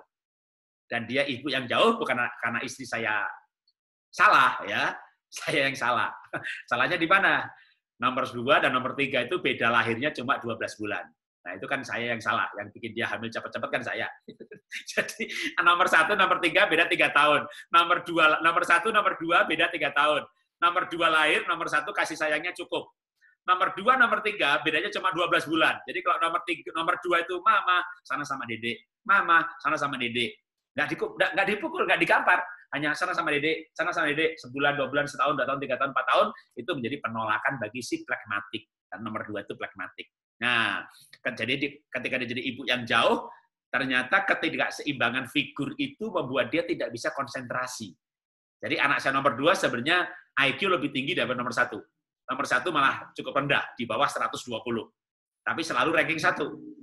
Sampai 3 SMP. Dari kelas 1 SD, 3 SMP, ranking 1, beasiswa. Nomor 2 lebih cerdas, tapi hampir nggak naik kelas. Karena otaknya nggak imbang. Otak nggak imbang karena istri figur yang jauh. Nah, pada saat itulah dia mendekati saya. Dia mendekati anak nomor 2. Jadi kita janjian. Dia deketin nomor 2, saya deketin nomor 3. Lalu kalau istri saya mau ngasih hadiah anak saya nomor 2, kan saya dekat. Saya tahu dia sukanya mobil ini, warna ini. Saya beli. Saya nggak boleh kasih ke anak saya nomor 2. Dia sudah dekat sama saya. Yang ngasih istri. Nih, mama kasih hadiah. Wih, mama tahu selera saya. Makin lama makin dekat. Jadi nggak boleh anak suami istri itu berebut dekat sama anak. Ya, kita nggak boleh bangga bahwa anak saya dekat sama saya semuanya, tapi jauh sama suami saya. Nggak boleh, nggak boleh. Hati-hati, nanti otaknya nggak imbang. Jadi suami istri harus figur yang imbang bagi anak. Kebetulan kami nomor 1, anak pertama itu imbang figurnya, karena anak pertama dua-duanya sayang sama dia, ya kan? Nomor 2, nomor 3 jaraknya dekat. Udah, nomor 2 dekat saya, nomor 3 dekat dia. Maka nomor 3, saya bapak yang jauh, perilaku unfinished. Nomor 2, ibu yang jauh, nggak bisa fokus. Dan akhirnya kami sadar hal ini, kami bertukar peran, menyeimbangkan itu, karena sekarang itu hebat. Sekarang itu teknologi luar biasa. Anak bisa dites, otaknya imbang apa enggak. Ya, dalam hitungan jam saja, dalam 1 hari tesnya selesai. Sehingga kita orang tua bisa langsung diskusi, lalu peran selanjutnya gimana, hasilnya kita bisa pantau nanti, oh ya, untuk menjadikan anak-anak yang hebat. Ya, kita lanjutkan ya. Shalom Pak Jarod, saya seorang ibu yang agak keras. Wah, kalau agak keras ini biasanya keras banget nih. Maafkan saya bercanda. Malam Pak Jarod, saya seorang ibu yang agak keras kepada anak-anak. Kadang-kala emosi saya main pukul. Wah, ini bukan agak, Bu. Selalu marah. Bagaimana Pak untuk merangkul dan memberikan kasih sayang kepada mereka? Kepada saya, anak saya 3 orang, semua perempuan. Oke. Bisa bantu saya Pak Yosef atau Pak Agus? Ya, saya ulangi ya pertanyaannya ya. Saya seorang ibu yang agak keras. Oke, kata agaknya saya buang. Saya seorang ibu yang keras kepada anak, kadang emosi, main pukul, selalu marah. Bagaimana Pak untuk merangkul dan memberikan kasih sayang kepada mereka? Anak saya 3, semuanya perempuan. Udah, ibu perempuan menganiaya 3 anak perempuan. Begitulah kira-kira ceritanya ya. Ya, anaknya 18, 12, dan 8 tahun. Oke. Ya, Pak Agus bisa berbagi? Atau Pak Yosef? Pak Agus? Punya pengalaman? Atau bukan pengalaman juga boleh. Jawaban, ini private, jadi saya hanya bisa baca pertanyaannya. Ibunya keras kepada anak, main pukul, emosi, marah. Sekarang mau rekonsiliasi. Bagaimana cara memberikan kasih kepada mereka? Anaknya 3 wanita semuanya. Jadi ini ibu kepada anak-anak perempuan. Biar Pak Yosef dulu, Pak. Pak Yosef yang... Ya, karena ibunya keras kan. Baik. Kayaknya Ibu Yosef pengalaman. Pengalaman istri saya. Jadi kebetulan anak kami kan 4 perempuan. Oh ya. 4 perempuan, 1 putra. Jadi memang dulu waktu kami belum bertobat ya, istri saya memang garis keras dalam arti gampang emosian, gampang tersulut kalau ngelihat anak melakukan apa. Kan istri saya tipe koleris, benar-benar perfect. Jadi apa yang di mata dia nggak bagus tuh anak koreksi. Runi kan ada. Pak emosi. Nah, istri saya mau sharing gimana cara rekonsiliasi dengan Angel. Ya, ya saya didikannya dulu saya keras sama papa. Jadi apa-apa kalau salah saya kena marah gitu. Jadi saya nurun ke anak-anak juga, dulu keras memang. Jadi kalau nggak sesuai dengan keinginan saya tuh gampang marah gitu. Tapi setelah saya belajar, ikut seminar parenting, ikut seminar suami istri, saya makin belajar kalau anak itu titipan Tuhan. Jadi kita tuh jangan yang maksudnya apa ya, dimarahi gitu tanpa sebab atau apa gitu demi kepentingan kita gitu. jadi istilahnya jangan egois gitu. Jadi untuk kepuasan kita, jadi kita kayak itu senapan ke anak, takutnya nanti anak jadi lupa. Jadi rekonsiliasinya biasanya kalau misalkan lagi kesel ya saya tarik nafas dulu, buang nafas gitu. Selama ini sih gitu. Jadi saya belajar untuk lebih menyelami hati anak-anak, jadi lebih apa ya, lebih supaya deket lah gitu loh. Paling kalau saya lihat temperatur dia di rumah udah mulai ampernya tinggi, saya ajak istri keluar. Nah, ya keluar ke depan pokoknya entah ke Indomaret kemana, beli es krim atau apa, pokoknya ngangin dia. Istri kalau anak-anak tahu papanya ngajak mamanya keluar, anak-anak udah sadar sendiri, wah ini berarti mama ada something yang membuat, maksudnya apa yang anak-anak lakukan yang membuat mama jadi ampernya naik, makanya papanya. Anak sudah sadar, mama sudah bahaya. Karena kan saya sekarang tuh lebih nahan emosi gitu loh, lebih nahan emosi, jadi nggak langsung kayak dulu kayak senapan gitu, dudur gitu ya. Sekarang lebih nahan emosi, jadi kadang saya sampai nangis gitu, cuman ya itu suami ngajak keluar gitu, iya keluar, iya keluar. Jadi bapaknya nih.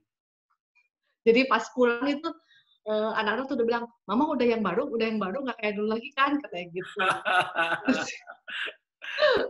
Itu sih selama ini, jadi saya sekarang lebih memahami kalau anak tuh, jadi jangan hanya maunya kita gitu loh, maunya anak gimana, jadi lebih banyak komunikasi lah gitu. Banyak komunikasi. Ini saya sih terkesan banget malah juga dari sisi Pak Yosepnya nih ya, dalam arti begitu istrinya mulai kelihatan temperamennya naik, mulai emosi karena emang anak-anaknya mungkin bandel, kurang ajar segala macam, dan kayaknya istri udah mulai mau emosi nih. Kalau bahasa kami itu hareeng. Makanya ajak dia keluar. Ini sih saya kagum nih. Ini maksudnya dalam arti apresiasi banget ya.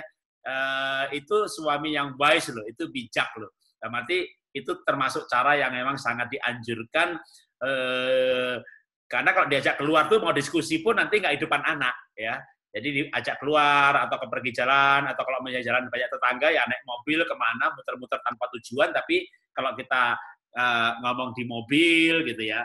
Jadi kan anak saya juga tanya, papa mana nggak pernah bertengkar, padahal kita tuh pernah gitu ya. Cuma kalau kita bertengkar tuh kita punya tempat sembunyi, gitu kan. Di mobil, di jalan gitu ya. Kamu tuh kalau didik anak jangan begini-begini, ya kita berbeda pendapat di mobil aja. Tapi dan itu pun juga kita pasti kita balik ke rumah kita udah reda karena kita udah sadar. Jadi itu kita rekomen banget tuh ya. Makasih Pak Panca. Itu kesaksian yang wow ya. Oke. Satu pertanyaan lagi. Ini yang kepada everyone, istri saya bisa. Oke. Sebentar. Mungkin saya masih ingat pertanyaan yang tadi. Saya mau tambahkan ya, yang untuk ibu yang bertanya, yang misalnya agak keras tadi dan sering marah segala macam. Nah, gini.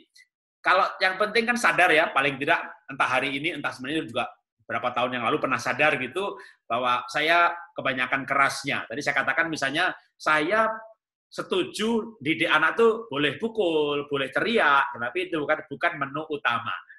Tapi karena saya pernah marah, maka anak tuh ada rasa hormat dan juga ada takut gitu. Papa tuh nggak pernah marah, sekali marah mengerikan loh, misalnya begitu ya. Itu pun nggak semua anak saya mengalami hal itu. Apalagi anak pertama melankolik. Saya hanya berkata, siapa naruh gitar di sini gitu ya, agak dengan suara begitu, anak saya nangis loh, karena dia melankolik, dia lembut banget. Saya tidak berkata, kamu tuh jangan taruh, enggak. Siapa taruh di sini gitu. Itu pun dia nangis itu. Waduh. Saya tanya siapa yang taruh di sini, dia nangis duluan gitu. Wah, dia sejak itu saya sama nomor 1 sangat hati-hati dalam hal menegur. Karena dia melankolik, benar-benar saya tidak pernah pukul, saya tidak pernah bentak. Ya, bahkan ketika dia mau menikah, itu pacarnya tuh saya sangat apresiasi juga. Sebelum dia tembak anak saya, dia datang ke rumah saya. Dan dia tanya sama saya, Om, saya mau nembak Nia, gitu. Boleh apa enggak? Lalu yang kedua, apa pesannya? Jadi, saya sama mantu saya, terus terang saya ada beberapa hal yang saya appreciate. Gitu ya. Dia mau tembak anak saya, dia minta izin saya, lalu dia mau lamar. Waktu itu mau resmi, propose gitu ya, mau propose itu dia datang ke rumah saya. Ada pesan apa gitu, dia udah nyiapin, dia baca semua buku-buku saya, buku pernikahan, buku apa gitu, lalu ditanya tahu. Saya nggak nanya apa-apa loh, karena saya bilang begini, karena kamu sebelum pacaran udah berteman 6 tahun lebih, Kamu datang aja, bagi saya udah respect, saya nggak nanya apa-apa, saya cuma pesen. Kamu tahu anak saya, dia mandiri, terbang ke Amerika, kemana-mana, sebagai pembicara internasional, ngurus tiket sendiri, dia sangat mandiri. Itu kesan kamu pasti, tapi mungkin kamu tahu nggak, dia sangat lembut. Jadi saya cuma minta kamu jangan kasar sama dia, itu aja. Saya ceritain kalau saya bilang ini gitar siapa yang taruh, dia nangis. dia sampai kaget. Begitu ya Om. Saya anggap dia wanita mandiri yang bisa ngurus segala macam. Dia bisa ngurus segala macam. Tapi saya nggak pernah marahin dia. Jadi kalau kamu marahin dia, jangan-jangan nanti dia, saya nggak tahu, pasti juga saya sudah suruh dia larang balik. Kamu harus menikah, kamu nggak boleh cerita punya masalah dengan suami. Sampai kamu menyelesaikan, dan kamu cerita kalau sudah selesai. Selama masih berupa masalah, kamu nggak boleh cerita. Kamu selesaikan dulu. Kamu harus kuat. Kamu harus mandiri. Kamu harus bisa menyelesaikan. Dan pasti bisa. Kalau sudah selesai, kamu tinggal kesaksian. Nah, itu boleh. Ya, makanya, karena saya sudah kasih wanti-wanti begitu juga, tolong aja deh jangan dikasari gitu. Itu dari itu, makanya saya bilang, itu pun saya masih setuju pukul anak.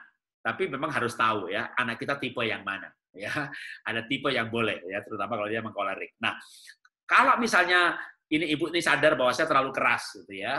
Nah, kalau sudah sadar terlalu keras, ya udah berhenti kekerasan ya. Kita nggak bisa menghapus karena otak kita juga nggak ada fungsi delete.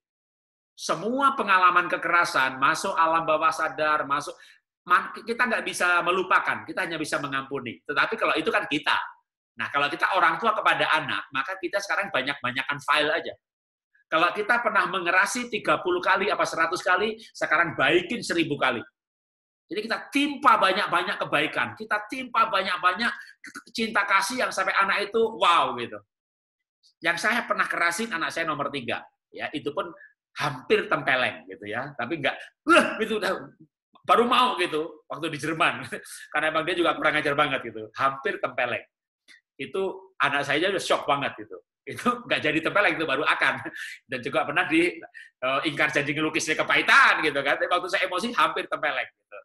Lalu begitu itu hampir tempeleng, nggak sampai 3-4 jam saya udah minta maaf, saya peluk dia, saya nggak peluk istri saya. Terus setelah itu saya mencari kesempatan untuk menyatakan kebaikan yang sungguh-sungguh. Misalnya waktu kami usaha IVA saya tutup, kami kesulitan ekonomi, dan saya bilang sama anak saya, kamu tetap kuliah sampai selesai di Melbourne.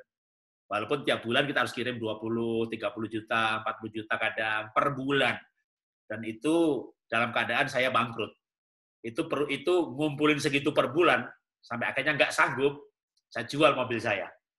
Dan anak saya akhirnya tahu. Saya bilang sama anak saya, Papa ganti mobil kecil, sederhana, ya, yang kalau pergi ke Full Gospel Businessman, khotbah tema diberkati, mobilnya guduk, sampai ditanya sama panitia, naik Grab ya Pak, karena turun dari mobil, tapi masih pakai sopir gitu kan. Ya.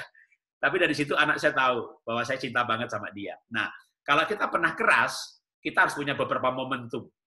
Ya, kita harus punya beberapa momentum, misalnya rela berkorban gitu. Jadi ketika anak saya mau wisuda atau bahkan kemarin anak saya gini, Pak, aku pulang ke Indo karena temanku ada yang nikah. Bisa aku nganter ke puncak nggak? Aku mau hiking, mau panjat tebing segala macam. Oke, tanggal berapa gitu? Akhirnya saya bilang, Nak, Papa ada konferensi untuk hamba Tuhan sekali mantan, dan Papa sudah batalkan demi nganter kamu ke gunung. Karena kamu ke gunung, pulang Indonesia hanya sekarang, kamu nggak bisa datang bulan depan. Tapi konferensi itu saya bisa minta mereka tunda bulan depan kalau mau dengan pembicara yang sama, atau tidak ditunda dengan pembicara yang lain. Nah itu anak saya itu kayak wow lagi, wow, aku penting banget buat Papa. Nah kita perlu momentum-momentum yang wow gitu, yang sampai anak wow, dia peluk kita nggak ngomong apa-apa. Artinya apa? Dia kehilangan kata-kata untuk mengucapkan terima kasih atau berbicara apa-apa. Dia hanya peluk aja kita. Nah itu momentum. Jadi kalau kita pernah begitu keras, kita harus begitu mengasihi. Ya itu jadi istilahnya timpa masalah. Ya banyak-banyakan file atau kuat-kuatan file. Dulu ada file yang keras banget, sekarang ada file yang baik banget. Tapi itu harus momentum. Ya seperti saya jual mobil demi anak, batalkan kegiatan yang sangat besar, acara besar, demi untuk acara kecil anak. Anak bukan acara wisuda nih, nganter jalan-jalan naik gunung. Kayak nggak rohani gitu ya. Ya biarinlah. Orang bilang saya nggak rohani, pendeta nggak rohani, batalin seminar demi itu. Tapi ternyata panitianya rela mundur waktu demi dapat saya. Gitu ya. Jadi saya masih dapat dua-duanya. Gitu. Tapi yang pasti saya dapat anak saya. Itu anak keluarga itu harta yang besar. Yang pantas untuk sesuatu dikorbankan demi anak. Nah, sampai nanti anak merasa bahwa, oh mama tuh galak demi saya. Dia tuh marah demi cita-cita saya. Itu butuh momentum. Ya, itu yang saya kasih tambahan. Nah, sekarang akan pertanyaan terakhir akan dijawab sama istri saya sebelum kita tutup jam 9.15. Ya, oke. Saya mau tanya ketika suami saya marah anak, saya kok tidak suka atau nggak tega, kesal sama suami. Pernah suami saya nyubit anak, saya spontan cubit suami. Udah cubit-cubitan. Jadi gimana ya seharusnya? Anak saya 9 tahun. Oke, silakan istri saya jawab. Ya, Ibu, kalau itu jangan di depan anak nyubitnya ya, nanti anaknya hore, bapak-bapak nyubit. Hajar mah. Aduh, yeay. Ya mungkin Ibu saking keselnya kali ya jadi spontan.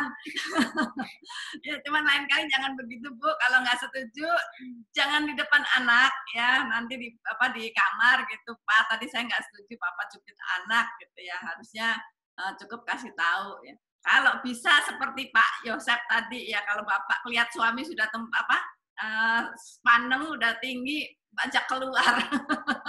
Atau kasih minum air dingin biar nggak jadi marah. Ya mungkin itu. Yang penting sebetulnya kasih tahu aja ketidaksukaan kita di belakang anak, jangan di depan anak. Itu sih intinya.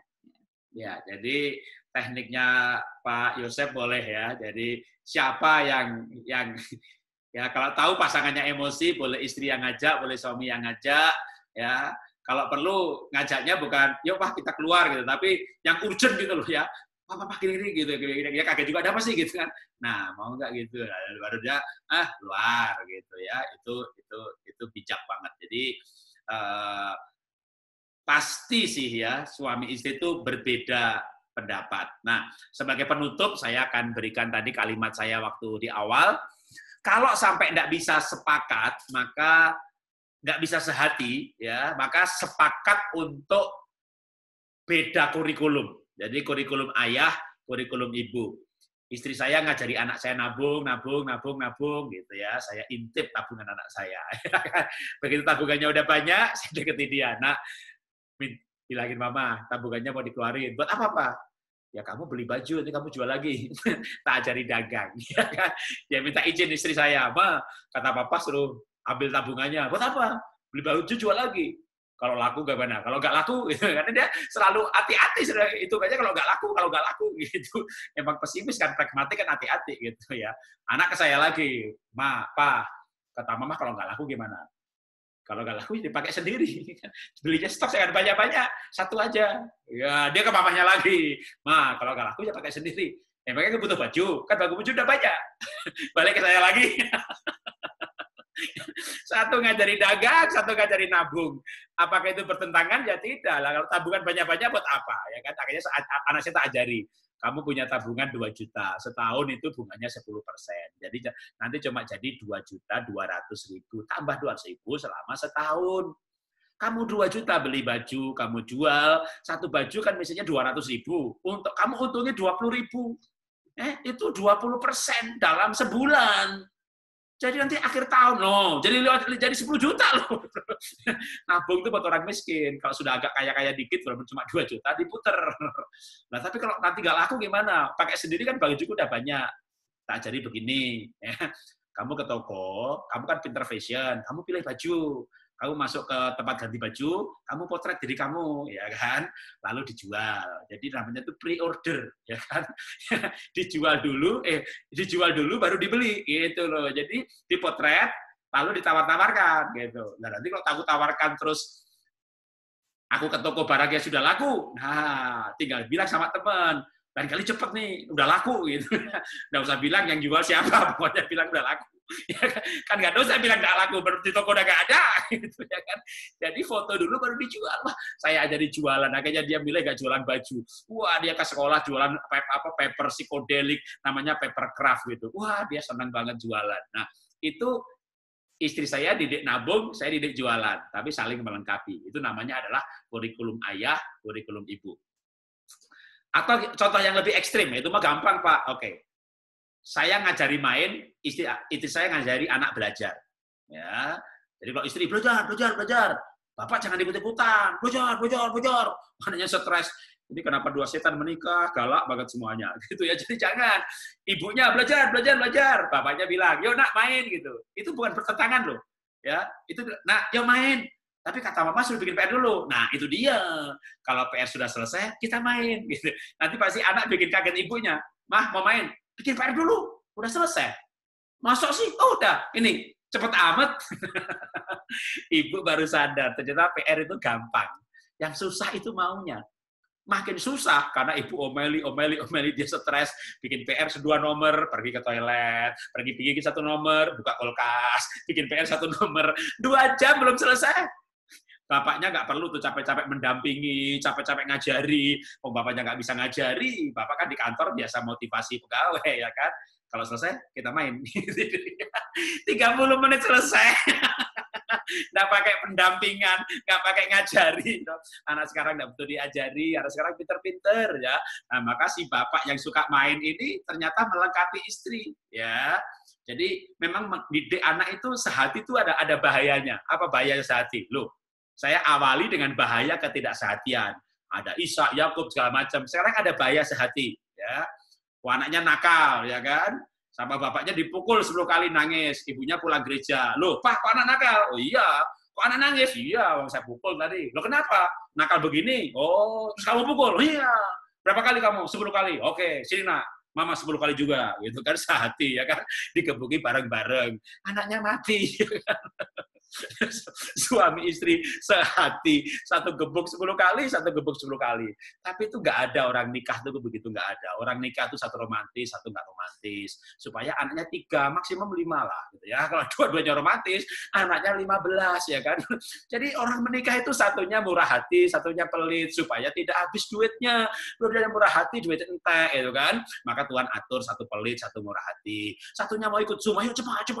Satunya tenang.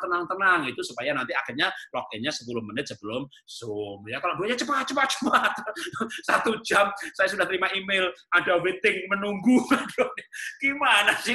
Orang 2 jam sebelum itu Zoom sudah ada yang menunggu, saudara.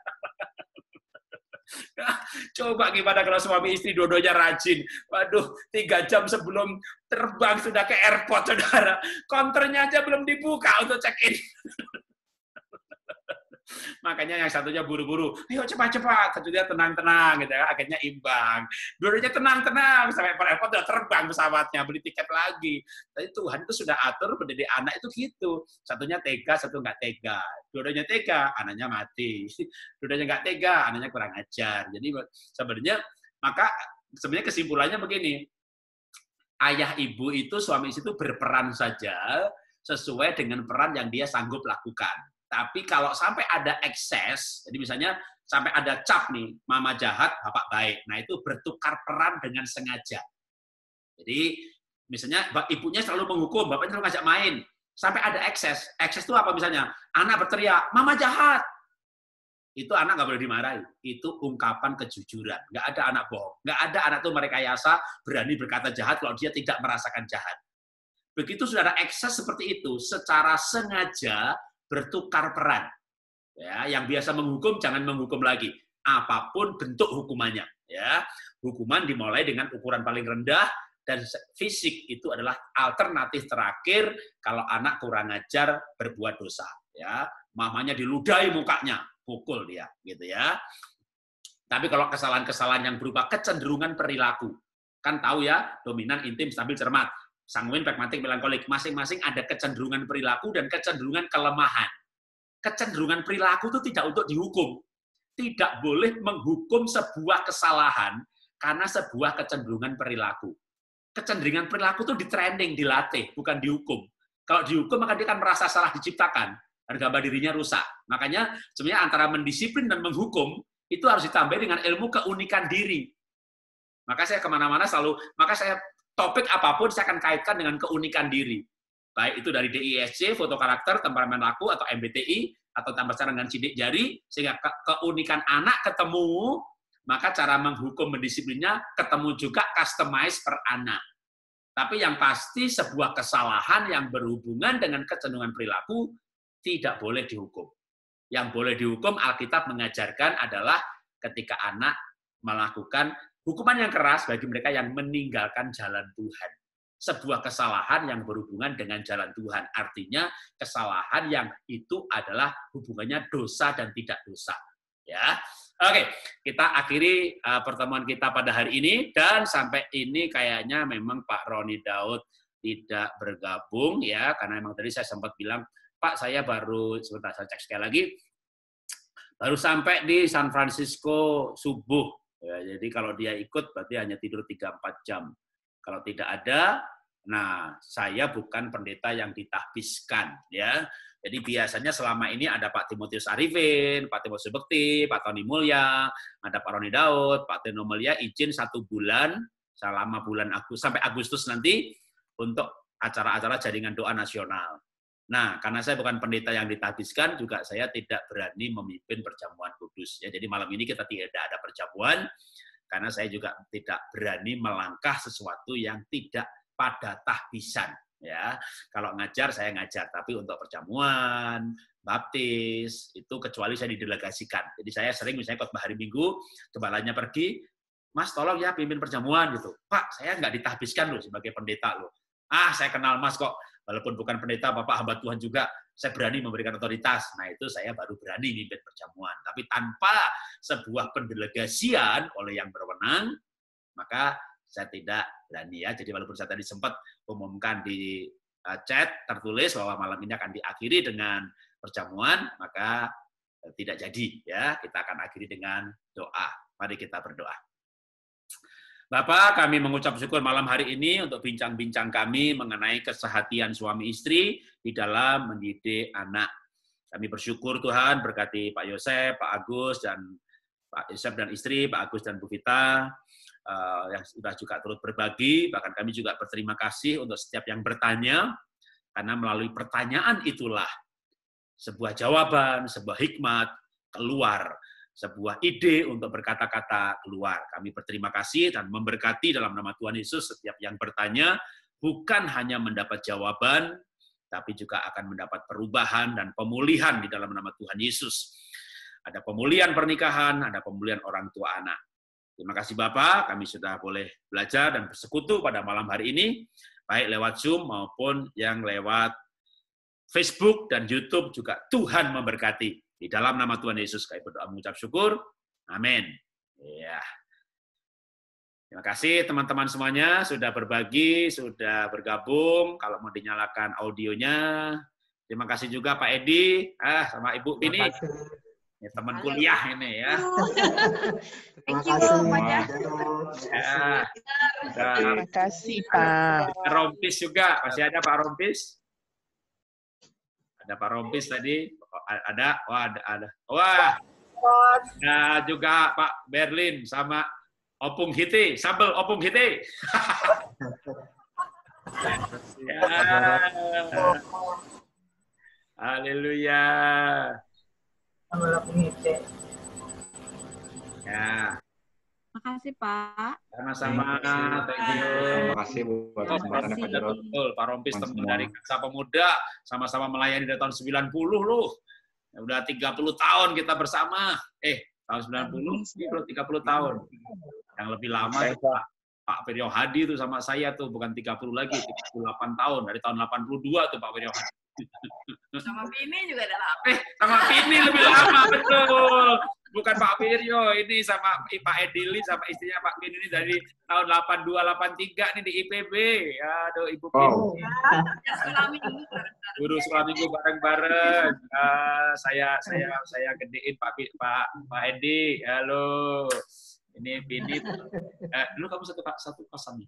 Enggak, ngajar sekolah minggu di Darmaga. Tapi nggak satu kos ya? Tetangga. Oh, yang satu kos tuh Julinya Hadi Irawan. Itu dulu kalau saya apel ketemu. Tahun 82 saya baru bisa nyanyi, Pak. Hadi Irawan ya, Hadi Irawan sama Juli. Sekarang dia di Family First, Hadi Irawan di Family First Indonesia. Pelayanan juga dan mimpin juga itu Bilangan Research. Jadi founder dari Bilangan Research itu Pak Hadi Irawan. Itu satu kelas dengan Ibu Pini dan juga satu kelas saya.